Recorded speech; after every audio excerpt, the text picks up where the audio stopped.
Hello everybody, welcome back to my channel. It's Rachel the Student Witch, and actually I forgot something. Let me go get my ice water because it is hot as balls here. Hold on, we're gonna do this all over again. Okay, I got my ice water so I won't melt. It's in the upper 80s, low 90s now here in Santiago, and I'm still kind of getting used to life without indoor air conditioning in most places where you go. It's a good thing though. I really do feel like we're using like so much less electricity than we did when we were living in the US. I can tell the lifestyle here is different, and I can definitely now understand how the US produces nearly 20% of all carbon emissions. Anyhow, so this is my dirty altar, and I was just standing here listening to music, just kind of decompressing after spending the morning with my husband's family. He is actually in the US for a conference, and since my visa paperwork is still being reviewed and stuff, I don't really feel safe leaving the Chile and then trying to get back in again. So anyway, I had to stick back here in Chile while he's gone. So I spent the morning with my mother-in-law and my brother-in-law and his wife and one of our nephews. And like being with your in-laws by yourself for the first time in a country that isn't your native country, speaking a language that isn't your native language, it's exhausting. I'm still getting used to it. Practicing my Spanish has been great, but my brain still gets tired by the end of the day. Eventually I'll get over that hump, but still working on it. Anyhow, I'm decompressing from my altar, and I realized this would be a perfect opportunity for me to do a little kind of, as part of my Witching Abroad series, just an altar tour. I also like that it's kind of dirty. Oh, my husband's calling me, hold on. Okay, so my husband had to run, and he's apparently going to call me back. I have no idea when, so let's see if we can get into this video finally before he calls me back. So yeah, I figured this would be a cool altar tour. I'm actually going to link up in the corner here, but also in the description box below, the last altar tour I did of my last altar in the United States, so that way you guys can kind of compare and contrast, or just see how I've had to like make changes, obviously, after moving abroad. I'm going to leave a few videos because I think I've made a couple videos about that. It's been an interesting process, and it's been really interesting to see how that process has affected my spiritual practice, and the amount of available space I have for an altar, and all that kind of jazz. So yeah, I saw that it was kind of dirty and dusty, and as you can see here, full of incense ash, and this is actually was a yellow candle that melted all the way down, but I still have the spell kind of going with the remnants of the candle, and just cheap little pieces of paper. You can see dust here. It's nothing fancy, y'all, but I kind of feel like each little speck of dust and each little pile of incense ash is kind of like a testament to work being done at the altar. Those are little magical ingredients that just feed the power and feed the magic, right? Because they're a testament to you showing up every day at the altar and doing the work, right? The work you want to do, the work you need to do, that kind of stuff, the sacred work. And so I kind of like that. I do recognize, though, that I think the time has come for me to kind of dismantle this whole thing, dust the entire surface, dust the crystals, and do a deep clean on it. But I enjoy the wear and tear, the daily dust and incense ash. And so let's start in the middle here. Now she is going to look very familiar if you've seen previous altar tours of mine. This is my matron goddess that I work with.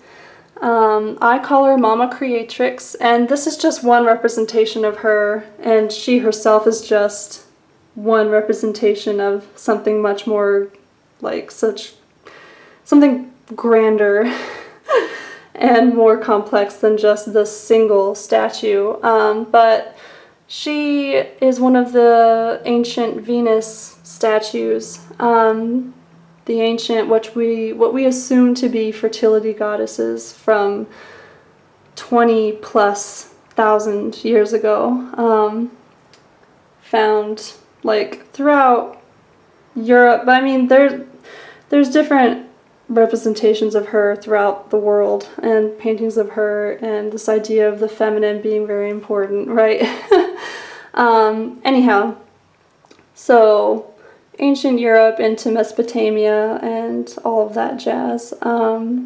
So she is a representation of Mama Creatrix, my chaos, primordial chaos, matron goddess. The full card is my card of the year, and actually over here you'll see I have, this is from the Osho Zen Tarot, the first card in the Major Arcana, Existence. This is the Magician for the Osho Zen Tarot, and the Magician is the card that I chose for 2020. This jar is really interesting. I had a jar like this going for over a year on my altar in both Massachusetts and then when I moved back down to Georgia. This is what I call my self jar. This is my poppet jar. I actually got this idea from the Lady Grave Dancer. I know she's left YouTube, or I believe I heard through the grapevine that she left YouTube, which is a shame, but her channel had just so many great ideas, and so I kind of like the idea of building and slowly over time filling this jar with little trinkets and mementos, recuerdos, of my time in Chile, because this jar, I bought the jar in Chile, and I'm filling it with memories that go into my sense of self. And so that is my poppet, my self jar that represents me on the altar next to my goddess. And I usually put my weekly oracle card on top with this rose quartz with a hawk on top, or I've always thought that looked like a hawk more than an eagle, and this piece of labradorite. And so this is from the Rumi Oracle, card number 36, Passion of the Wild Red Mother. And seriously, y'all, if you have not worked with the Rumi Oracle, I highly recommend it. This is the only Oracle deck I packed to bring to South America with me, and that was for a damn good reason. And so every Monday I have my morning rituals a little bit longer every Monday because I pull that week's card, and so this is the card for this week.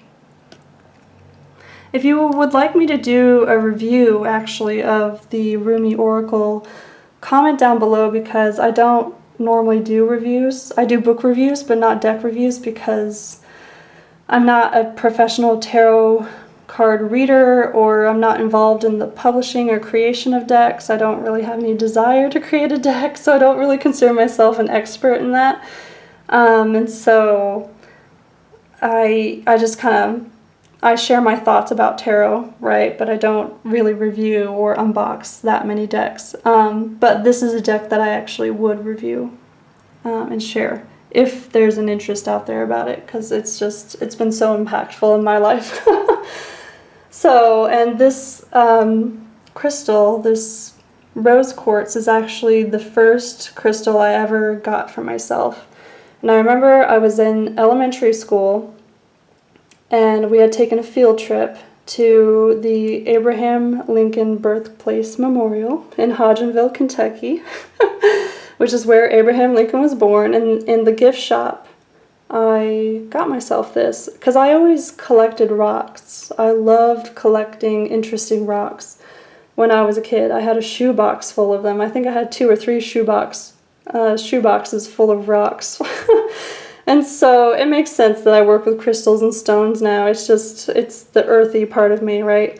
But this is the first crystal I ever got for myself. I've had it for decades, ever since I was a kid. And I really love red-tailed hawks. Those are the hawks that I grew up with, that I saw frequently growing up in rural Kentucky, rural western Kentucky to be exact. And I always liked that that animal. So anyway, that's there. So that's my self jar and everything that is going on there. Here I actually had a yellow candle, and that candle was specifically for solar plexus chakra / ego work, and the work is continuing with the Emperor and with this Frida Kahlo necklace that I have. When we were still living in Georgia, we went to the art museum. I think it's called the High Art Museum in Atlanta, because they were having a special exhibit of Frida Kahlo and Diego's work. And so I think that was our first Valentine's Day together, or our first Valentine's Day after we got married. And we got this to kind of commemorate that, and her energy is just like, bam, perfect for what I need to work on for the health of my ego or egoic self. And so that's what's going on there, and I have some sacred words written on some pieces of paper here that are kind of feeding that spell and cooking there. This is where I usually do my daily draw. This is the Golden Botticelli Tarot, and usually I just draw one card every morning and kind of take just 1 or 2 lines of notes about that card and what I think its wisdom is for that day for me. But I recently needed to do a 3-card reading, and so that's what's going on here. And I have my tiger's eye, my bloodstone. I love bloodstone. I think it's my favorite crystal. I think I found the one. My quartz point thingy, I don't really know much of the lingo, like people who are really deep into crystals would know. But you know what I mean, it's a point. It's a good charging stone for directing focus, right? My fluorite, and then another piece of labradorite, because labradorite is definitely in the top 5 for me. And speaking of my love for bloodstone, this is a prayer bead set that I actually bought off of someone on Etsy about a year or 2 ago. I cannot remember their name, and I don't think I have their contact information on me, sorry.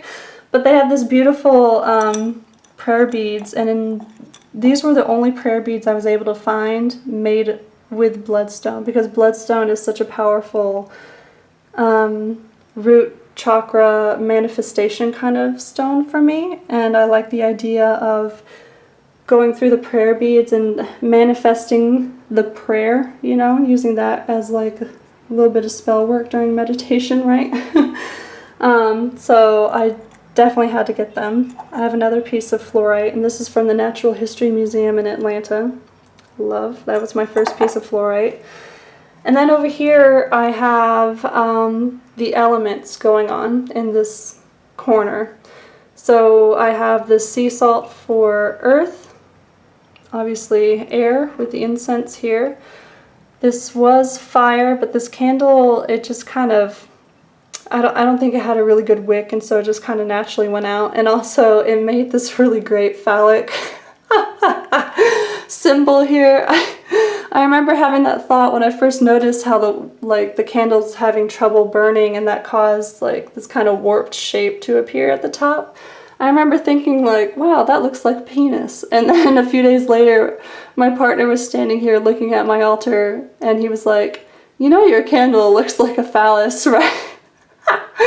And so I do like having a working candle, like a candle dedicated just for altar time, you know? So I will have to replace it eventually, but I kind of do. I'm digging the masculine energies just radiating off of this candle, but this is normally the fire element. And then of course here I have water mixed with the sea salt. And sometimes if I come up with a mantra for the day and I really want to focus on manifesting that, I take a pinch of salt and I think of this being what I'm trying to manifest, and then I throw it into the water like that, or just kind of drop it in there. And I imagine that as being putting what I want to manifest and surrendering it to the subconscious, because it's a very chaos magic kind of approach to recognize the power of the subconscious and how really working in that space it's where the magic happens. Anyhow, and then lastly here I have where I normally burn my daily tea light. I kind of like having the tea light as, again, an offering. I made a video not too long ago, I'll link it up here in the corner, but also down below, about candles and candle magic and how they kind of feature in my practice. And so if you want me to go more in depth on that, or you would like to hear more about that, you can follow those links. But I usually burn one tea light per day, and I, again, focusing on manifesting that day's mantra or wisdom, I will sprinkle a little bit of this herb mixture onto the candle and then burn it, and then use the candle to light the incense that I use to bless the home or our apartment every day. But lately I've decided not to burn or go through the candle, one candle per day. I'm just going to use the candle while I need it lit and then blow it out and save it, and just to see how long I can make the tea lights last, because since the political crisis, and I'll link a video up here talking more about that, since the political crisis in Chile has sparked, it's been harder to move around the city to be able to get things I need to buy, especially going downtown toward the center of Santiago, because that's been like a focus of protests and stuff. So it's hard to move around, but also a lot of the stores close early. And so I just want to be more conservative in my candle use and just make my supplies last longer, and be less wasteful about it. So I also stopped burning an entire stick of incense per day.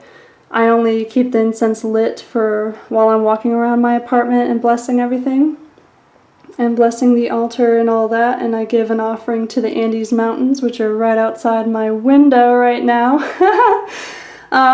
thanking them for giving me a new home, a new place to call home. But then I come back on my altar and I put it out here, and so that way I even make the incense last longer. So yeah, that is my current altar. This is more or less my finished altar setup here in Chile. So comment down below about your thoughts about altars and having to deal with big moves and packing up an altar and that whole process. I know I'm not alone in having to deal with that. Like, how long did it take you to finally have a new altar set up in your new home and having it feel right? Because this feels right to me now, and it took a while to get there. Like, we got here at the end of June. It's now November, mid-November. So it took me a few months to get it feeling right. So how long did it take you guys? And what was that process like? Yeah, well, until next time, many blessings. Bye.